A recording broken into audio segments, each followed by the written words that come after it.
I wanted to talk with Jeff and Sandy and ask them, how have you guys been since these wind turbines turned on? What health problems have you experienced?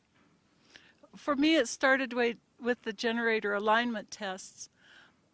For some reason, my heart reacted to two of the different tests in which the wind was blowing through the turbines.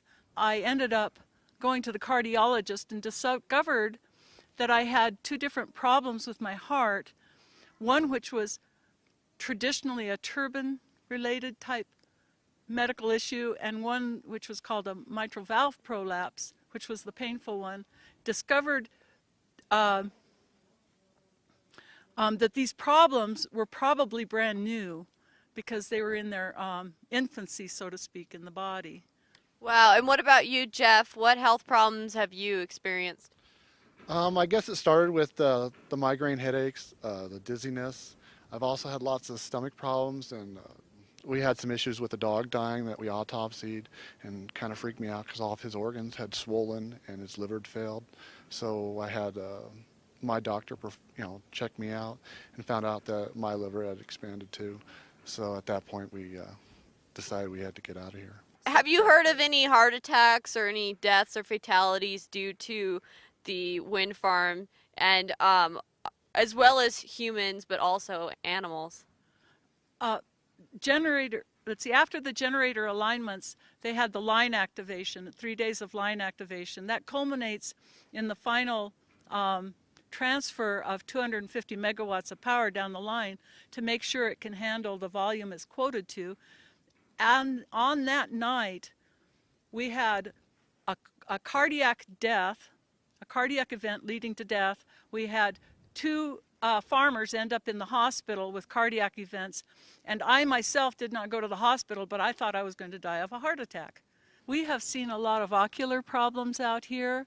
We've had a woman and horses go blind. Our cows show night blindness now, so do our donkeys. In fact, for our miniature donkey, it's extreme, the night blindness. And then when the turbines are blowing, they will go into day blindness, where I have to guide them to the food. You cannot imagine how bizarre that is. And up in the region, other people are experiencing that. We experience that ocular pressure. Then seizures. NextEra likes to claim that these don't produce seizures. They absolutely do, and it's not just the flicker. The infrasound also induces seizures. We have proof of it. We have too many seizures out here. It's become an epidemic of seizures. I'm experiencing it. And then another problem is we've actually had people who, it's not just nausea. We had a woman who had to have stomach surgery, and they could not figure out why that happened. And when I mentioned that the turbines cause nausea, he said, "Oh my gosh, I'm going to tell the doctor," because the doctor had no idea, we had no idea how this happened. What did you do, Sandy, before you decided to come out and live the rural life?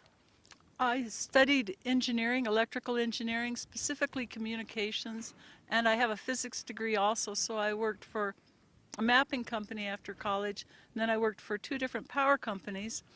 And then we decided to be closer to our families, so we moved to Colorado, and I went to work for the DOD. What about you, Jeff? Yeah, I went to school for IT, so I was a programmer, systems analyst type of person, and until we got the farm out here and started doing the rural life. Well, what would you say to some of the people out there that may be skeptical about wind turbines causing problems and infrasound being a problem, given that, you guys both have some pretty good college education under your belt and you have a lot of experience in engineering? What would you say? I would say that anybody who thinks wind turbines aren't a problem, come out and live for 3 months in a turbine-infested house.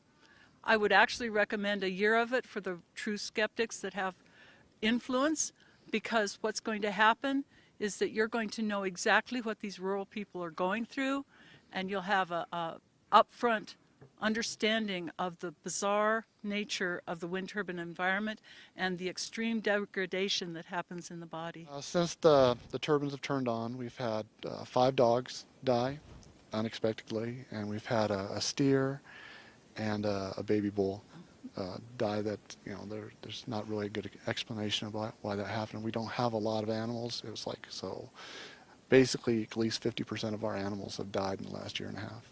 I guess I was a skeptic to begin with too. It's like I thought they'd be a little noisy and we'd get used to it, but there's a lot of propaganda out there that's all pro wind farm. It's like they think that we're going to save the planet with these things, and there's really not a whole lot good about them. These turbines are off. They've been off for 3 days. Nobody's missing them. Last night we were able to sleep in the house because the turbines are off, and that's the first time in something like a year and a quarter. It was wonderful. So if they end up keeping these wind turbines off, are you guys planning on staying? Oh, yes. We don't want to leave because we love the place, but I don't see really a choice except, maybe they'll stay off. I mean, it was such a blessing to be off right now.